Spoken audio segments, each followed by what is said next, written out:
Damn.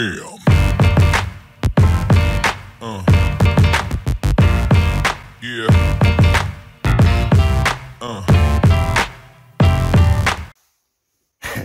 Da ste seljaci. Mac! Ovaj klip snimam jer me je zamolio jedan moj dobar drugar i poznanik da mu snimim ovakav klip. Ovom prilikom ga malo imitiram zato što je imitacija najviši nivo laskanja. On je meni rekao, brate Rđavi, ajde napravi klip za ovo, ja mislim da bi ti trebao nešto o tome da kažeš. Tako da, u suštini, sve pohvale za brata i evo mu ga klipa, neka gleda. Dobar dan, dešava se svašta u ovom svetu. Ljudi znaju da izgube generalni smisao za, kako se to kaže, generalni smisao pravca. Verovatno se i vi nekad nađete u situaciju da razmišljate o totalno levim stvarima. Mislim, recimo ti si straight lik i onda uveče ležiš u krevet i kao, ja možda volim kurac. Okej, ali to na stranu. Pazi ovo, šta se desilo?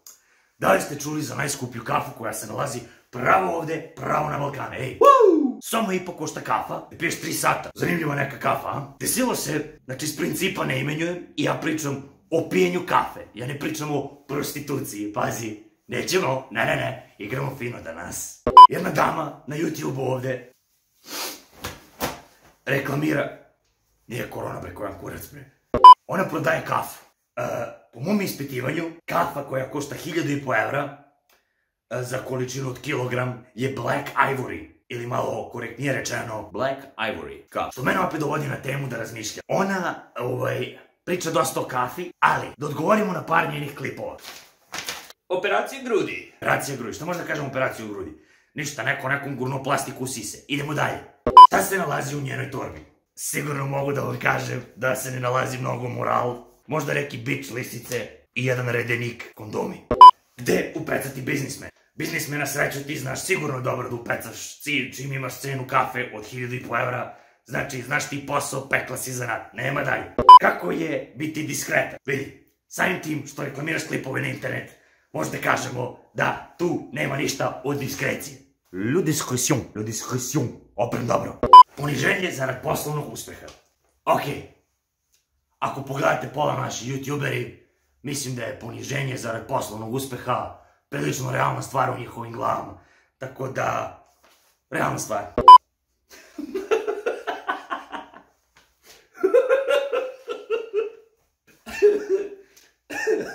Ozbiljno, zajebi, pričamo ozbiljno. Kad će se udati? Sa ovakav marketing, znaš, ako nastavi u braku da radi dalje privadan biznis, znate ovo, s prodajom kafe, to nekako bi išlo nizbrdo, osim ako se gospodin ne buni. Razumeš, parola, što da pojedeš govna sam ako možda podijeliš tortu, tako da, što kažu, znaš, u fazonu debil ili, što da se danas kaže, čovjek modernih shvatanja, to možda i prođe. To su bili odgovori i pitanja na neke videoklipove i neke teme. Sad se vraćamo nazad u program. Pazi ovo, promovisanje kluba. Da se pojavim u vašem klubu, da pokažem stojke, moje raskošno vine i moj intelekt. U stvari, u taj slučaj više dođe intelekt. 2,5 soma evra. Ja ću za 2,5 soma evra da ti dovedem 20 promoterke i još 20 da trče kroz grad. I da nose plaketu, nemam pojma, dođite u kafanu kod misirca, brate, jebem li ga, razume? Ne znam, nisam pametan. Inače, cene i iznos novca u tim videoklipovima se naglašavaju kao top cena! Dođite na kafu, popite kafu za 1.500 evra. Za samo 2.500 evra dobit ćete kafu i dobit ćete promociju u vašem klubu. Pićete kafu 3 sata i slušat ćete gluposti nepovezane do te tačke da bi babun rekao koji kurac.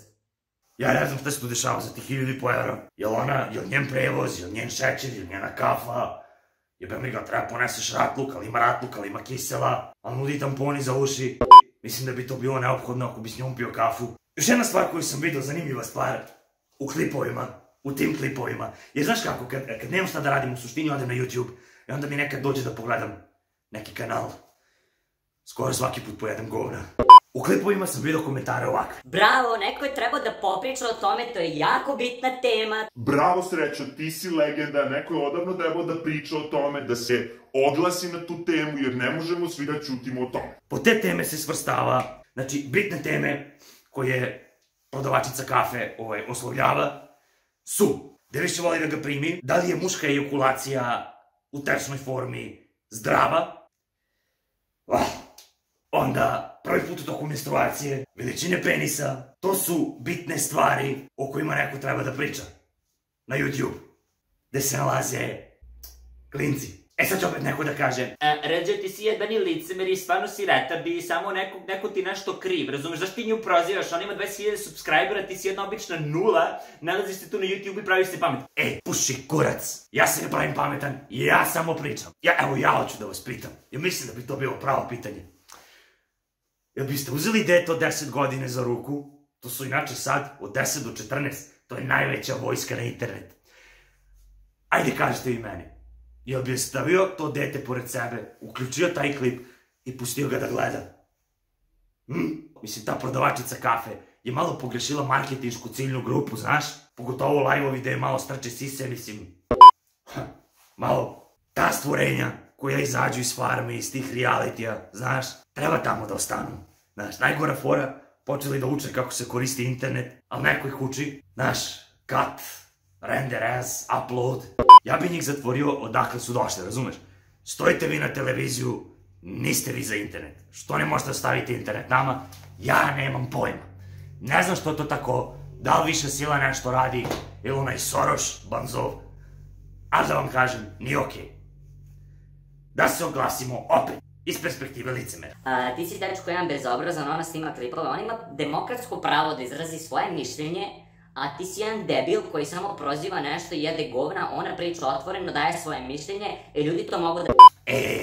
Ja se sve to slažem. Kako ja postojim? Stalno pričam gluposti i evo me opet, niko me ne dira. Možda što me niko ni ne gleda. Ja ljudima opravdavam sve. Samo ne opravdavam glupost. Mislim, ljudi, klip. Zašto muškarci drkaju na meni? Zašto? Pa vidim, igrom slučaja se nalaziš na YouTube, a neki možda ne znaju da brišu history, pa odu na YouTube da slušaju tebe i da zevaju tebe, kapiraš? To su u suštini ili tinejdžeri, ili ispod tinejdžera, ili koji imaju problem zato što koriste steroidi. Ako ste čuli za roid rage, nekontrolisani nagoni. Mislim da je comment sekcija najlepši deo tog kanala. Ubedljivo. Ja mislim da onda ima toliko gluposti da može se otvori jebena crna rupa. 3 km radijalno. Onda se priča o ljubavi, znaš. Ja mislim iskreno da ona ljubav ni sa teleskop ne bi mogla da nađe. Šta zračiš, to privlačiš. Jebi ga. Uminju se dosta teme tu, znaš. Toliko pogrešne stvari da ne bi znao ni gdje da krenem. Taj kanal bi mogao da se iskoristi za jednu dobru stvar. Mogao bi da se iskoristi za ispitivanje raznih psiholoških devijacija. I mislim da bi to bilo cool. I kogod misli da sam šta god pogrešno rekao, imate komentare ispod, hoću da vas čujem. Aj, baš da vas čujem. Da vidim šta ćete vi meni da kažete o tome što neko promoviše kafu od 1000 evra na jebeni YouTube, gde znamo ko ima najveću jebenu publiku. Vi znate da ja uvek lupam gluposti. Ali, It's always a part of the show. ali ovaj put sam toliko zbunjen, jebote. Jer ja uvek mislim da ne može gluplje. A uvek se pojavi neko i stavi jebenu novu lestvicu, novu skalu, novu jebenu mernu jedinicu. Da i ja ne mogu da verujem, brate. Onda neka priča o velikodušnosti. Dok plaćaš svima sve, svi te vole, onda kad ne plaćaš, niko te ne vidi. Znaš kako? Ja ne bi da zvučim loše, zlo. Ali kad čujem neki tok misli, ja bi dao 1500 evra, samo da ne vidim više oni klipovi. Ako treba, brate, kredit, ne pojma, prodam pola kuće, nije problem. Svi dobro znate, nemojte se pravite pametni. Koliko youtuberi danas lažu. Svaki thumbnail. Nećete verovati. Dajte 5000. O Bože. Otvoren usta ovo lika, razumeš, klapna, ko da čeka da ga neko...